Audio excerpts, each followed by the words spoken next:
Le film commence avec Mykola Voronenko, mathématicien, physicien et écologiste, qui fait ses adieux à Nastia, sa femme enceinte, alors qu'il part travailler à vélo. Ils vivent dans un quartier très paisible de la région ukrainienne du Donbass, sur un terrain de 2 hectares, et sont considérés comme les premiers colons écologiques de la région. Mykola gare son vélo et se rend à l'école où il enseigne. À l'intérieur, il voit aux informations que les forces spéciales ont tué 100 manifestants à Kiev, la capitale de l'Ukraine. Il découvre également que leur président s'est enfui en Russie alors que la Russie est sur le point de l'envahir. Alors qu'il enseigne la physique, Mykola fait de son mieux pour partager ses connaissances et éduquer ses élèves.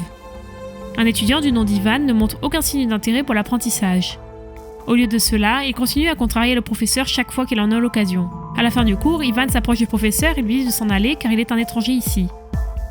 Lors d'un autre trajet régulier à vélo pour se rendre au travail, Mykola rencontre des hommes armés près de son terrain.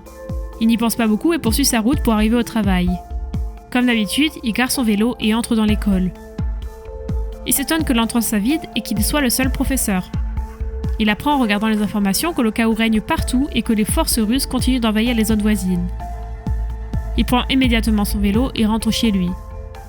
Sa femme est seule et l'idée d'homme armé qu'il a vu tout à l'heure le dérange. Il n'a pas tort. De loin, il peut voir sa femme se faire battre. Il va pour l'aider mais finit par être frappé avec la crosse d'un pistolet. Il supplie les hommes de ne pas faire de mal à Nastia car elle est enceinte, mais ils refusent de l'écouter. Un soldat russe entre dans leur maison et la brûle. Alors que les 2 Russes s'apprêtent à partir, Nastia saisit une pierre pour riposter. Elle est alors abattue et meurt devant Mykola. Quelques instants plus tard, 2 Ukrainiens, membres de la milice ukrainienne, aident Mykola à creuser la tombe de sa femme alors qu'ils retournent dans leur maison incendiée. Il parvient à récupérer le crucifix en bois que sa femme lui a confectionné. Mykola enterre sa femme le cœur brisé, puis décide de partir avec les Ukrainiens, ignorant de quoi l'avenir sera fait. Il rejoint la milice ukrainienne en route vers leur camp. Le chef ne fait pas confiance et croit qu'il peut être un espion. Il exprime son intention de les rejoindre et de chasser les Russes de leur pays. Il a ensuite la possibilité de s'entraîner avec eux, mais en tant que pacifiste, il a peu de connaissances sur les armes à feu et a du mal à s'entraîner. Une femme lui montre comment démonter et assembler un fusil. Il est déterminé à apprendre. Un soir, alors qu'il fait quelques exercices physiques, Mykola assure à son officier qu'il n'est plus pacifiste du tout. Il préfère également le nom de code Corbeau. On lui rappelle ensuite que les noms de code se méritent. La formation est nouvelle et stimulante pour lui, mais il s'engage à acquérir toutes les connaissances et compétences nécessaires pour se venger. On annonce aux recrues qu'il n'y a pas assez de tireurs embusqués au front.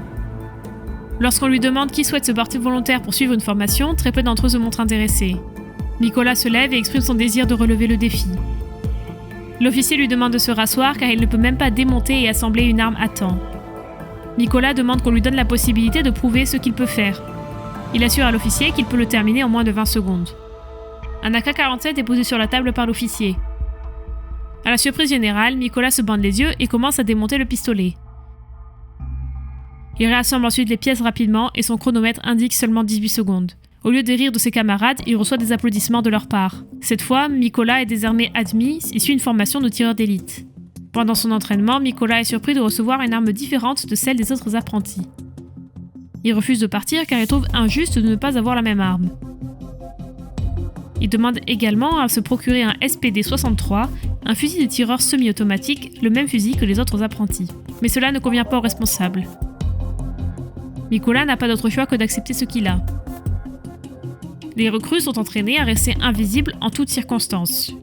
Une partie du test consiste pour l'entraîneur à tirer à quelques centimètres d'eux et s'ils réagissent, ils ne valideront pas l'examen. La plupart des recrues échouent au test. Mykola ne bronche pas malgré le bruit et les risques liés à cet entraînement. Une autre épreuve consiste à couvrir leurs lunettes une fois qu'ils ont aperçu la cible. Mykola la rate. Même s'il sait qu'il n'a pas la meilleure arme, Mykola ne s'en sert pas comme excuse.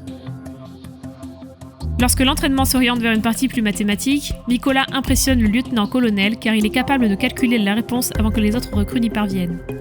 Le fait qu'il soit mathématicien lui est très utile. Mykola réussit l'entraînement des tireurs d'élite. Un jour, le lieutenant-colonel demande à Mykola d'emballer ses affaires. Il fait partie de l'équipe qui sera envoyée à un poste de contrôle capturé par les Russes.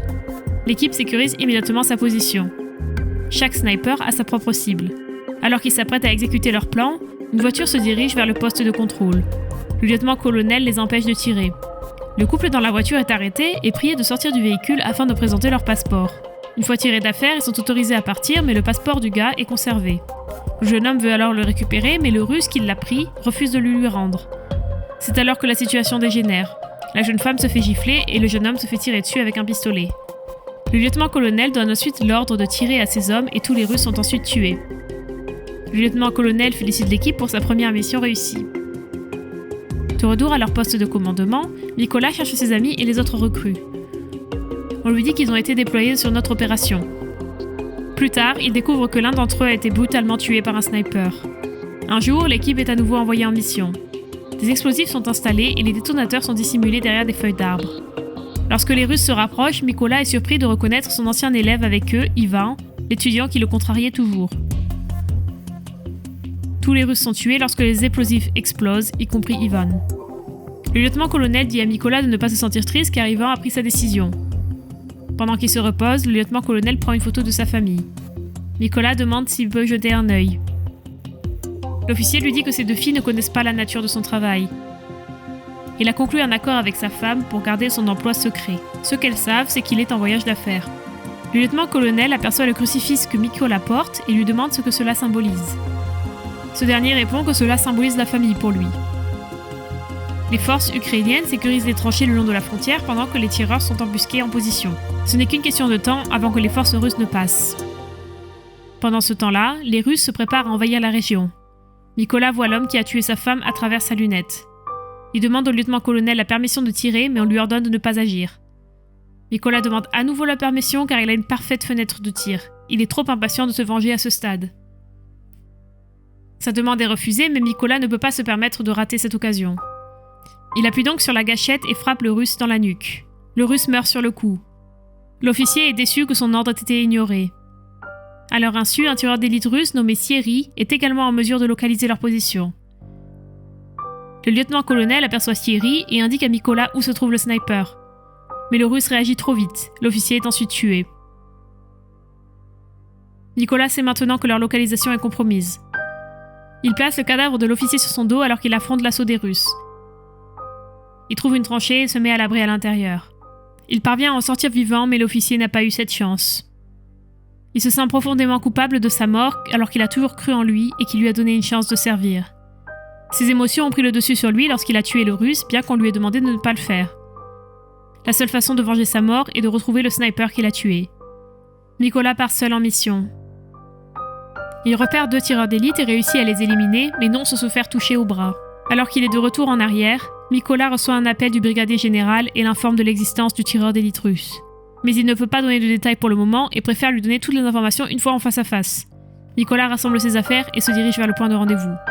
C'est l'occasion pour lui d'en savoir plus sur le sniper russe.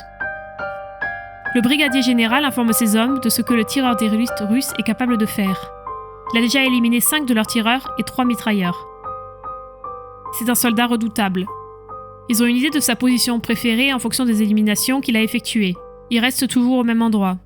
Un des soldats ukrainiens suggère de couvrir la zone des mines, mais l'officier s'y oppose.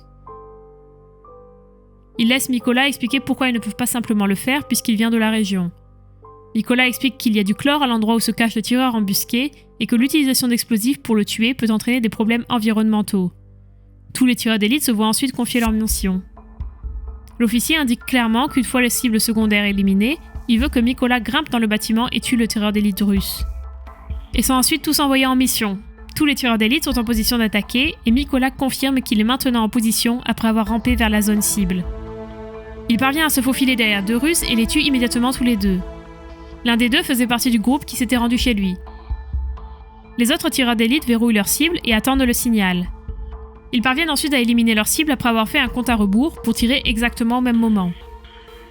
Sieri remarque que ses guetteurs ne lui font plus de rapport. Il quitte son poste pour vérifier ce qui se passe à l'extérieur. Un autre tireur d'élite russe quitte également son poste pour enquêter car il semble y avoir un problème de communication. Ils ne savent pas que Mikola se rapproche et n'attend que le moment idéal pour les tuer tous les 2. Sieri surveille l'un des tireurs embusqués à l'extérieur. Le sniper semble toujours en position. Il est surpris d'apprendre que le sniper a été abattu. Il demande des renforts et on lui demande d'attendre 10 minutes pour que l'équipe arrive. Sieri retourne à sa position et fixe son regard sur sa lunette. Il remarque un crucifix en bois près de lui et avant qu'il ne puisse réagir, Mikola lui saute dessus sur le dos et le poignarde dans le cou. L'autre sniper retourne également à son poste. Une fois sur place, une grenade explose et il est également tué. Le film se termine par l'arrivée de l'équipe de renfort que Siri avait demandé. Un officier russe appelle Siri à la radio. Mykola répond à l'appel et lui dit qu'ils répondront de ce qu'ils ont fait à la Crimée, un autre territoire également envahi par les Russes. Mykola le tue ensuite. Les soldats russes descendent du camion, mais ils ne font pas le poids face aux tireurs d'élite ukrainiens qui sont bien placés pour tous les éliminer. Lorsque la fumée se dissipe, Mykola retourne chez lui et visite la tombe de sa femme. Alors que sa mission de venger sa mort est achevée, le travail n'est pas encore terminé. C'est tout pour cette vidéo, n'hésitez pas à partager vos réflexions sur ce film dans les commentaires et n'oubliez pas d'aimer et de vous abonner, cela nous aide tout particulièrement. À la prochaine, ciao!